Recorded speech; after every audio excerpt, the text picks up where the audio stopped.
3 दिसंबर 2022 राजस्थान का सीकर सिटी। गोलियों की आवाज़ से तब गूंज उठा जब शहर के पिपराली एरिया में रह रहा डॉन राजू ठैठ सुबह सुबह अपने घर से बाहर निकला कि तभी वहां आए बदमाशों ने करीब 60 से 70 गोलियां चलाई, जिसमें करीब 25 गोलियां राजू ठैठ को लगी थी। दिन दहाड़े हुए इस रक्त चरित्र ने उस वक्त पूरे देश को हिलाकर रख डाला था।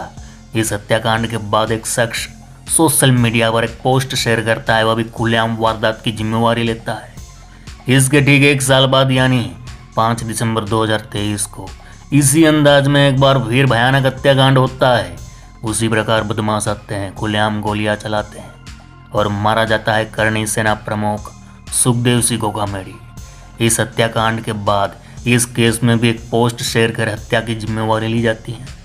3 दिसंबर 2022 और 5 दिसंबर 2023 को हुए इन दोनों हत्याकांड में मरने वाले शख्स कोई मामूली नहीं दे रहे और इन दोनों हत्याकांड की जिम्मेवारी लेने वाला शख्स एक ही था, रोहित गोदारा। राजस्थान वैसे तो वीरों की भूमि कहलाती है, लेकिन बीते कुछ दिनों में यहाँ गैंगस्टरों की चर्चाएं खूब हो रही है। जहाँ लॉरेंस गैंग के गुर्गों ने राजस्थान पुलिस की नाक में दम कर रखा है और वहीं ये गैंगस्टर हर वारदात को अंजाम देने के बाद पुलिस को खुलेआम चुनौती भी दे रहे हैं।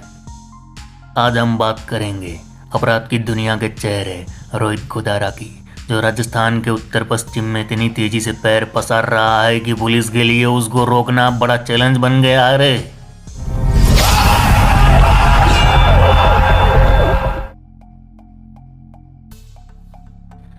केम छो मजामा? अरे मामा, आज की कहानी में आगे बढ़े उससे पहले अपने चैनल के बारे में कुछ डिस्कस कर लेते हैं। पहले तो ये कि आप सबके साथ और सहकार से हम जल्द ही 3 लाख की एक यूट्यूब फैमिली कंप्लीट करने वाले हैं। बहुत सारे लोग शुरू से हमारे साथ जुड़े हैं, हमें मोटिवेट करते हैं, वीडियो को लाइक शेयर करते हैं, कमेंट बॉक्स में अपनी प्रतिक्रिया भी देते हैं।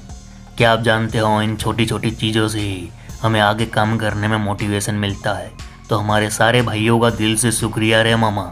आपको यहाँ बता दें कि हमने दिल्ली, हरियाणा, पंजाब, राजस्थान, गुजरात, मुंबई अंडरवर्ल्ड ऐसे अलग अलग राज्यों के क्रिमिनल्स, गैंगस्टर, माफियाओं पर अलग अलग प्लेलिस्ट बना रखी है। वहीं हमने एक एनकाउंटर सीरीज़ भी स्टार्ट कर रखी है।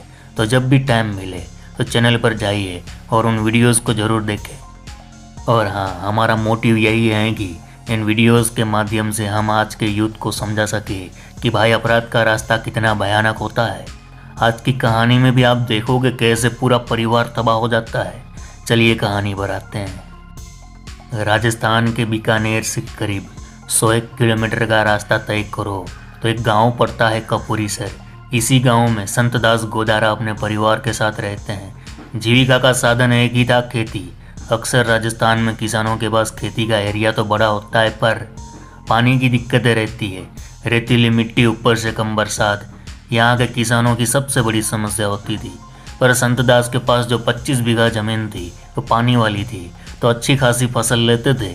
इस तरह कड़ी मेहनत कर अपने परिवार को पालने वाले संतदास के 2 बेटे, जिसमें से छोटे बेटे का नाम था रावत दास स्वामी। ये वही रावत दास है जिसे आज पूरा हिंदुस्तान रोहित गोदारा के नाम से जानता है।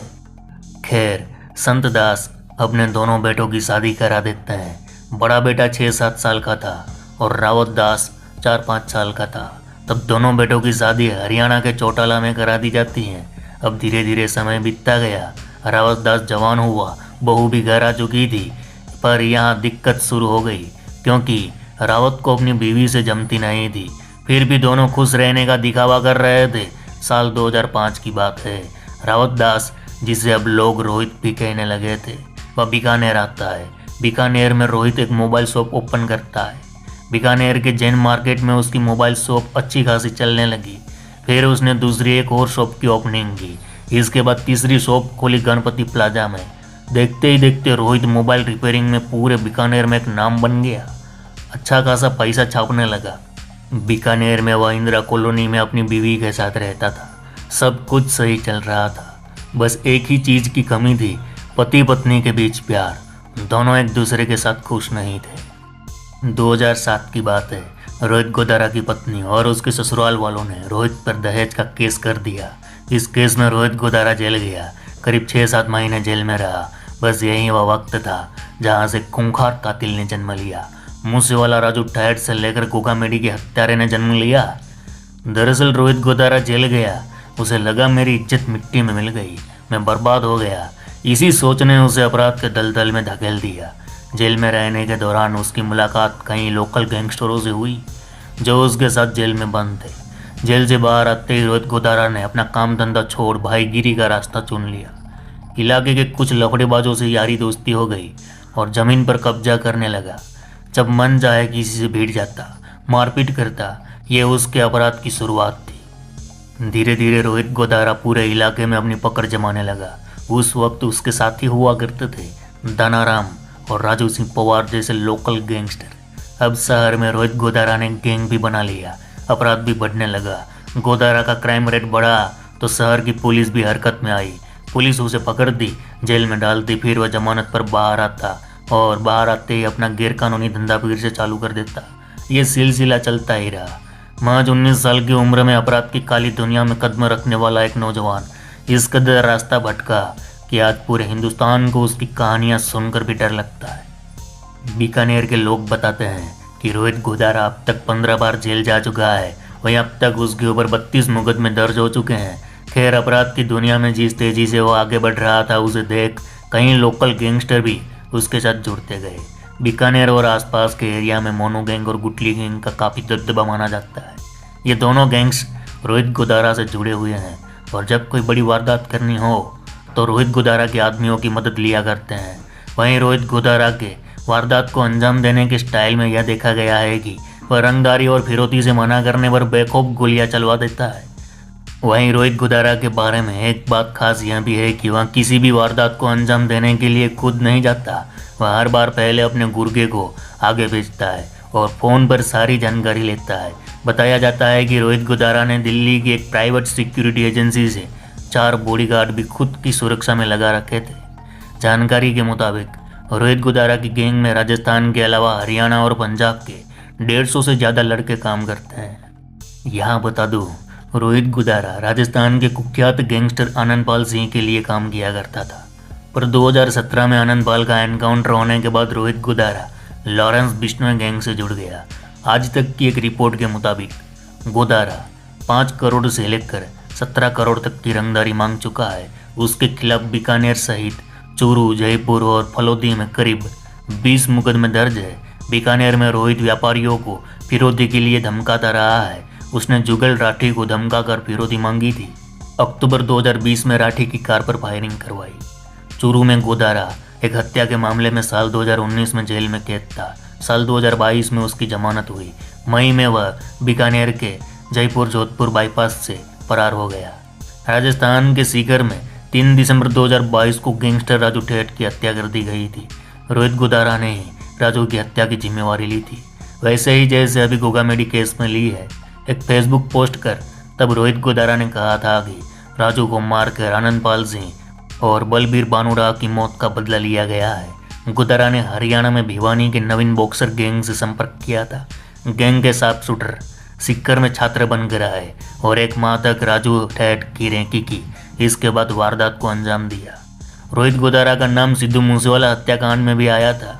उसे सवाई डेलना के महेंद्र चारण का करीबी माना जाता है।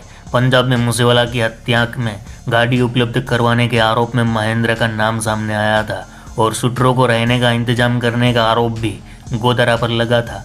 खैर, 13 जून 2022 को गोदारा दिल्ली से फरार हो गया था।